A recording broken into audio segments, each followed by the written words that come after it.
만약 미스 유니버스가 실제로 천체에서 개최된다면 퀘이사는 전 부분에서 많은 상을 획득할 겁니다. 퀘이사는 우주 공간에서 관측되는 천체 중 가장 흉폭하고 가장 밝고 가장 멀고 가장 강력한 천체입니다. 여러분 안녕하세요. 여기는 토픽입니다. 위험을 감수하고 우주 규모의 연쇄살인범에 대해 시청할 준비가 되신 분은 이대로 함께 하시면 되겠습니다. 오늘은 퀘이사와 퀘이사가 가진 능력에 대해 이야기해 볼게요. 자, 준비되셨나요? 그럼 시작합니다.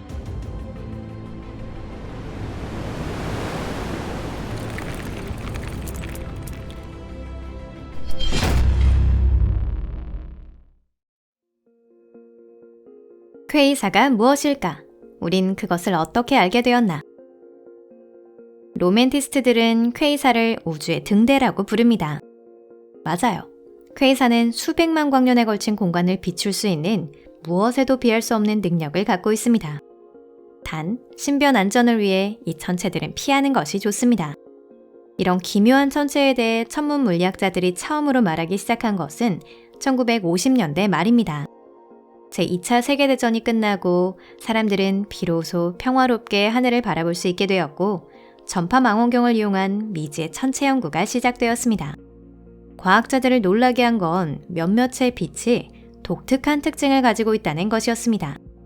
새로운 유형의 천체는 지금까지 관측된 것들과는 닮은 것이 하나도 없었습니다. 이 천체들은 이해하기 힘들 정도의 넓은 영역대의 방사선을 바라고 있었습니다. 당초 과학자들은 그 천체를 먼 항성으로 생각하고 준항성상 천체, 즉 항성을 닮은 천체로 명명했습니다. 먼 항성에 관한 설에 의문을 제기한 것은 스펙트럼의 적색 편의입니다. 이는 이 천체들이 상상도 할 수 없을 정도로 지구에서 떨어져 있다는 것을 의미했는데요. 그 후에 조사에서 이 천체들 각각의 초대 질량 블랙홀이 있고 그 주위를 가스가 초속 6,000km라고 하는 엄청난 속도의 소용돌이 모양으로 움직이고 있는 것을 알았습니다. 가스와 우주의 먼지가 블랙홀에 쏟아지며 블랙홀에 끊임없이 먹이를 주면서 강착 원반을 만들고 있는 것입니다. 퀘이사는 수십억 개의 별로 뭉쳐진 은하의 빛을 웃돌 정도의 빛을 방출합니다.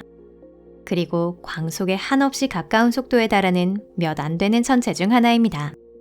퀘이사의 스케일과 파워를 이미지하기 위해 수학의 힘을 빌려볼게요. 평균적인 퀘이사의 파워는 5 곱하기 10의 30승 기가와트입니다. 한편 우리 은하에 있는 모든 별들이 방출하는 힘은 10의 28승 기가와트입니다.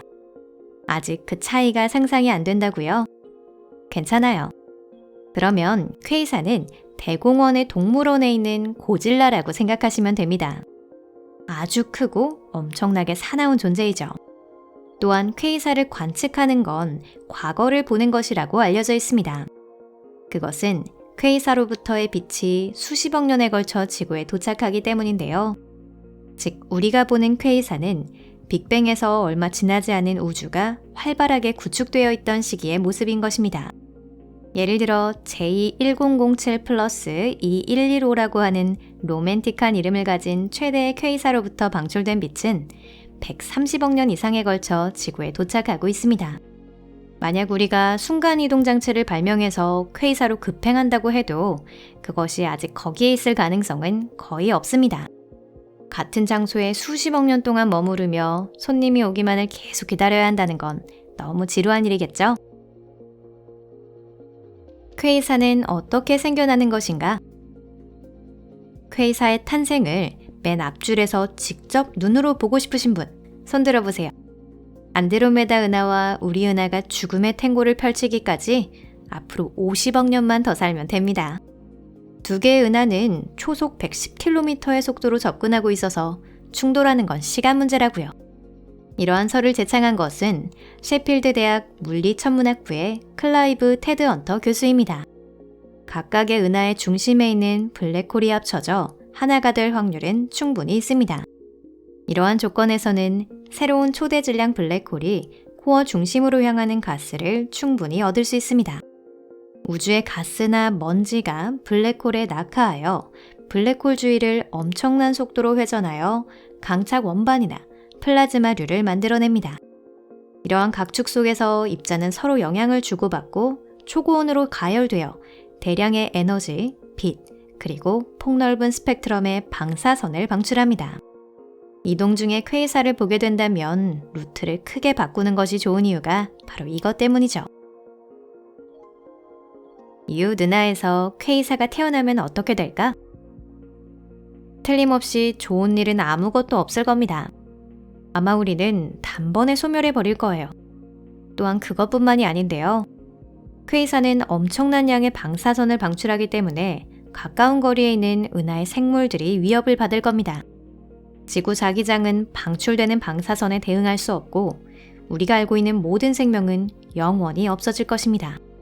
게다가 회전하는 입자료의 힘이 가까운 거리에 있는 천체를 궤도로부터 밀어내버립니다. 대형 항성은 퀘이사의 추가 연료가 될 것입니다. 그러니 이러한 이웃을 손님으로 초대하는 건 그만두는 편이 좋을 것 같습니다. 지금 퀘이사 탄생을 볼 수 있을까? 천문 물리학자들은 퀘이사가 발생의 활발한 피크를 맞은 것은 빅뱅 이후 첫 수십억 년이라고 생각합니다. 이는 천체끼리 비교적 근거리에 위치했던 것과 관계가 있는데요. 이 유쾌한 동료들은 서로 좋은 관계를 가졌지만 때로는 좋지 못한 결과를 가져오기도 했습니다. 현재 우주는 팽창하고 있고 은하와 블랙홀, 우주의 가스는 빠른 속도로 서로 멀어지고 있어서 어떻게 해도 서로 상호작용을 할 수 없게 되었습니다. 다만 과학자들에게는 블랙홀끼리 충돌하는 순간을 기다리며 퀘이사 탄생 이론을 검증할 현실적인 기회가 있는 것 같은데요. 천문 물리학자들은 근접한 이중궤도에 있는 두 개의 블랙홀을 발견하는 데 성공했습니다. 두 개의 블랙홀은 불과 1광년 거리를 돌고 있습니다. 만약 일반 교통수단으로 1광년 거리를 이동한다면 9조 킬로미터를 이동해야 합니다. 이동 중에 음악은 몇 곡이나 들을 수 있을까요? 하지만 우주의 스케일로 생각해보면 이 천체들은 층계 사이에 층계참에 함께 있는 것과 같습니다. 이렇게 근접한 두 블랙홀은 NGC 7674라는 세이퍼트 은하에서 발견되었습니다. 이 블랙홀들은 같은 은하에 있는 가까운 천체를 흡수하여 필연적인 충돌로 향합니다. 이러한 광경은 매일같이 관측되는 것은 아닙니다. 그리고 지금으로서는 앞으로 어떻게 일이 진행될지 추측할 수밖에 없습니다. 사실 질량이 큰 블랙홀이 서로 접근하면 그 사이에는 별이 하나도 남지 않게 되는데요. 즉, 먹을 수 있는 가스가 장기간 존재하지 않게 됩니다. 또한 블랙홀 자체가 안정된 궤도에 올라갑니다. 다시 말해 천체는 거의 영원히 우주의 왈츠를 계속 출 수 있게 되는 것이죠. 이 현상은 파이널 파생 문제라고 불립니다. 즉 우리는 결국 일어날 수도 일어나지 않을 수도 있는 주요 이벤트까지 앞으로 한 걸음 남은 곳에 있는 것입니다. 퀘이사가 충돌할 때 그러면 만약 두 개의 강력한 천체가 충돌한다면 어떻게 될까요? 우선 비슷한 경우는 지금까지 알려지지 않았습니다. 인류는 이런 현상을 관측한 적이 없고요. 또 애초에 이런 일이 일어났다는 간접적인 징후조차 지금까지 전혀 없었습니다. 퀘이사의 충돌은 일어날 확률이 극히 낮은 사건입니다. 사실 퀘이사들끼리는 아주 멀리 떨어져 있는데요. 이는 무엇보다도 충돌 가능성이 극히 낮다는 것을 보여줍니다. 그렇다고 해서 이 주제에 대해서 상상하면 안 된다는 건 아니에요. 자, 이러한 충돌을 상정했을 경우 충돌의 각도와 속도에 따라 다른 결과를 초래할 수 있습니다. 우선은 가장 폭발적이고 밝은 선택지인 붕괴부터 시작할게요. 퀘이사의 질량과 구조에 따라 충돌로 인해 한쪽 또는 양쪽 천체가 붕괴될 가능성이 있습니다. 이 경우 우주 전체가 웅장한 우주 불꽃놀이의 목격자가 되는 거죠. 가정했을 때의 이야기지만 이것으로 인해 활동 은하핵과 같은 새로운 천체가 탄생할지도 모릅니다. 이것에 대해선 나중에 다시 이야기하도록 할게요. 두 번째 선택지는 아무 일도 일어나지 않는다는 것입니다. 즉, 일정 각도에서 천천히 충돌할 경우 퀘이사는 궤도를 바꿀 뿐 합체하지 않는다는 뜻입니다. 끝없는 은하의 바다에 둥둥 떠있는 두 척의 보트처럼 그저 방향을 바꾸고 갈라져 가는 것입니다. 자, 세 번째는 가장 웅장한 선택지인 것 같아요. 만약 두 퀘이사가 합쳐져서 2배의 크기와 힘을 가진 하나의 퀘이사가 태어난다면 어떻게 될까요? 전혀 말이 안 되는 이야기는 아닙니다. 그러면 두 퀘이사 블랙홀이 서로의 주위를 돌기 시작하여 중력파를 만들어낸다고 상상해보세요. 먼지와 가스로 이루어진 거대한 강착 원반이 엄청난 속도로 회전하여 밝은 섬광을 냅니다. 그 광경은 우주의 폭풍을 방불케 하며 공간에 강력한 에너지 흐름이 방출됩니다. 최종적으로 블랙홀은 합체되어 더욱 강력한 퀘이사가 됩니다. 당연히 이 사건은 수십억 년에 걸쳐 계속 빛나게 될 거대한 은하를 남길 것입니다. 퀘이사, 우주의 다크호스. 우주 공간이 전 우주에서 가장 우호적인 장소는 아닙니다. 그건 이미 다 알려진 사실이에요. 천체의 성장은 약육강식에 비유할 수 있습니다. 강자가 기꺼이 약자를 탐내는 것이죠. 이 우주의 먹이사슬에서 퀘이사의 식욕에 맞설 수 있는 건 없습니다. 하지만 그 파괴적인 힘이 없었다면 저도 여러분도 태어나지 못했을 겁니다. 그건 혼돈 속에서 생명이 태어나기 때문입니다. 우리 문명이 이런 몬스터들에게 감사합니다 라고 말할 처지가 된 것은 도대체 어째서일까요? 일설에 따르면 퀘이사는 형성 단계에 있는 젊은 은하라고 합니다. 막대한 에너지로 인해 가스나 하전 입자가 우주 공간으로 날아가 버립니다. 이 움직임은 강한 돌풍으로 비유할 수 있습니다. 이러한 우주의 바람은 은하 내의 가스를 압축하여 새로운 항성의 형성을 가능하게 합니다. 퀘이사로부터의 에너지 흐름이 새로운 별 형성의 역할을 하고 있다는 견해에 동의하는 천문 물리학자는 점점 늘어나고 있습니다. 이처럼 이 거성들에는 파괴와 창조라는 두 가지 측면이 있다고 해도 좋을 것 같습니다. 과학자들은 우리 은하 또한 먼 옛날에는 퀘이사였다고 생각하는데요.